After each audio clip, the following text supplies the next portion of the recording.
Hi everybody! On this episode of NextGen Expertise with Sunshine, we are going to be reviewing TempDev's NextGen EHR Operation Advisor Practice Template.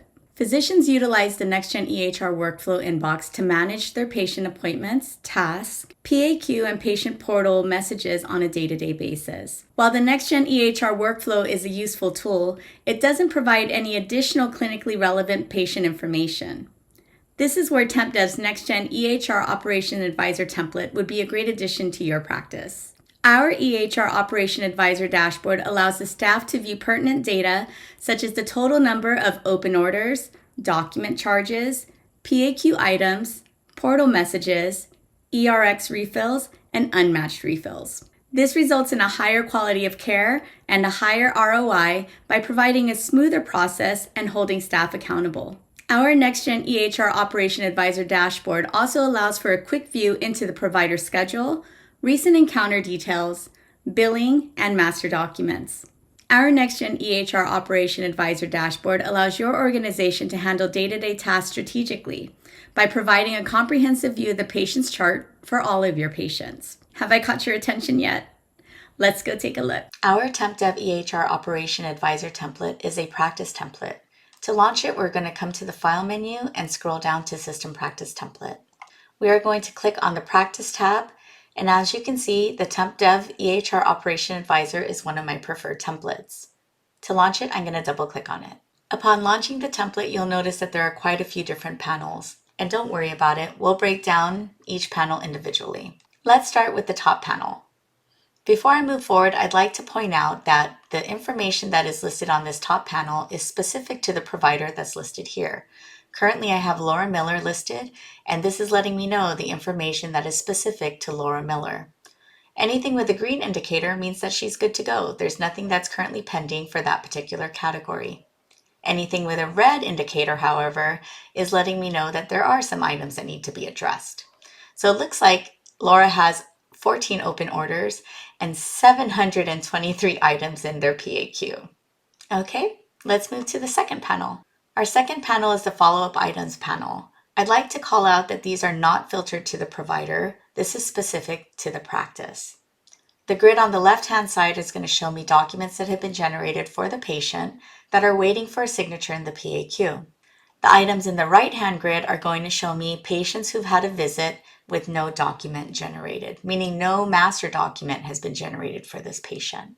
Another thing I'd like to call out is if you're trying to sign off on a document from within this left-hand grid, we can't do that. As you can see, my instruction says to click on the PAQ icon in the top toolbar to launch and work within the PAQ module.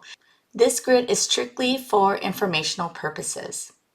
The grid on the right, however, works a little bit differently. Remember what this grid is for. This is going to be for all patients who've had a visit but don't have a master document created. If I hover over Sunshine here, who had a visit on April 14th, I cannot generate that document because her encounter is locked. However, if I come to Grogu, whose encounter I just unlocked, you'll see because this is an unlocked encounter, I do have the ability to generate that document. So I'll go ahead and do that now.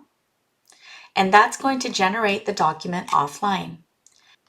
Upon hitting refresh, you'll see that Grogu has now disappeared.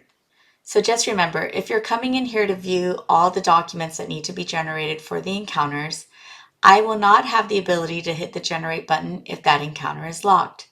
I'll have to click on this item in the grid and click on open chart.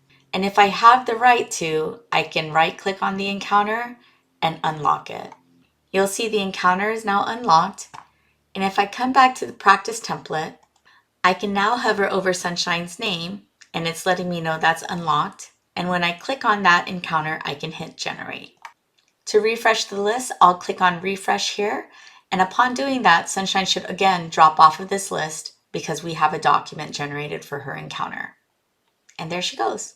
Now because we generated those documents, but they haven't been signed off on, you'll see that Sunshine and Grogu landed in the Documents Unsigned grid because they have a document that needs a signature. Okay, let's move to the next panel.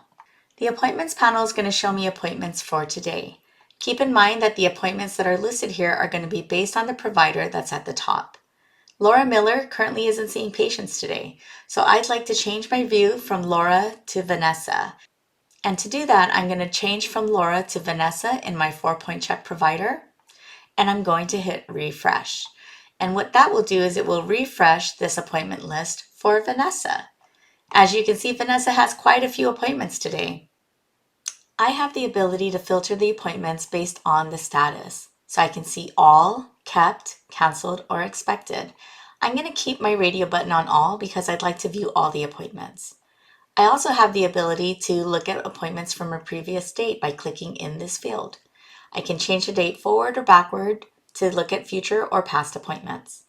Another thing I'd like to call out is that all the panels below the appointments are going to be patient specific. Currently, I don't have a patient selected, and that's why there's no information listed here. If I were to click on Sunshine, who has an 8:15 appointment, you'll notice that information then populates into these panels. This information listed here is specifically filtered to the patient I have selected at the top. So it's filtered for Sunshine. Let's show you how this works. Under the Recent Visits panel, you'll notice that Sunshine was seen here in our office by Vanessa Riley on April 6th. This is going to display the last 5 appointments for this patient. Moving on to the next panel for the vital signs. The number to the left of the vital signs indicates how many vitals have been taken for this patient. You'll notice that this says 4, and there are 4 vital signs listed here. This gives the practice a way to view if there have been any significant changes in the patient's vital signs. As you can see, the last time we saw Sunshine was in February, and she's gained 1 pound. But prior to that, she lost about 20 pounds. Okay, let's move to the next panel. The next panel is for the patient's care guidelines. Looks like Sunshine is due for a lipid panel, a pap smear, and some vaccinations. Because Sunshine's due for vaccines, I'm going to put that in my daily comments to review with my staff during my daily huddle. Okay, let's move to the next panel. The next panel will display the patient's problems. This information is being pulled directly from the problems module in the patient's chart. Moving to the next panel, it's the PAQ. This will give me a list of items requiring a signature in the PAQ. As you can see, I can filter it by all, documents, images, items from Document Manager, orders, reports, HIE, or notes. All of my items in here are documents, so if I click on documents, everything will display. What's really nice about this is it will show you not only the encounter number, but how many days this has been open. Remember, these grids are non-actionable. If I want to sign off on this document, I'd either have to launch it in the PAQ or find it in the patient's history toolbar to sign it. Moving on to the next panel, which is the Open Orders panel.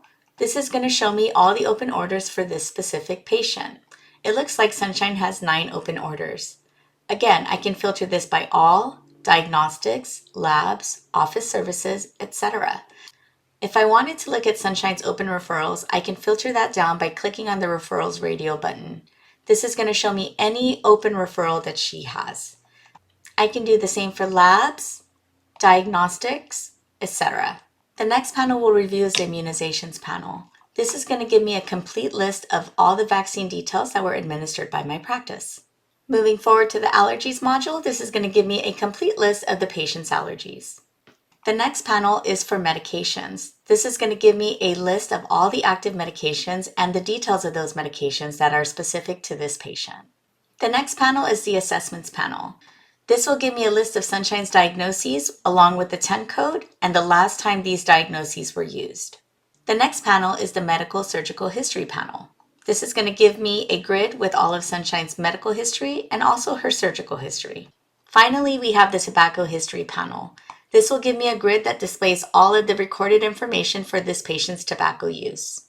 Now that I've reviewed all of Sunshine's information, I'm going to come back to my appointments panel and choose the next patient. Again, I can go through this list and make any changes to my daily comments specific to the patient. Ideally, we would go through the chart and document the needs of the patients in the daily comment section, and then review this in our daily huddle with our clinical staff. Once our daily huddle information is reviewed, I'm going to click on Reviewed, and it's going to add an entry to the daily review log for the current provider, location, and specified appointment date. I'm going to go ahead and say yes, and that will let me know that my daily comments were reviewed. Our EHR Operation Advisor template is extremely useful for those practices that prep charts a day in advance or a week in advance.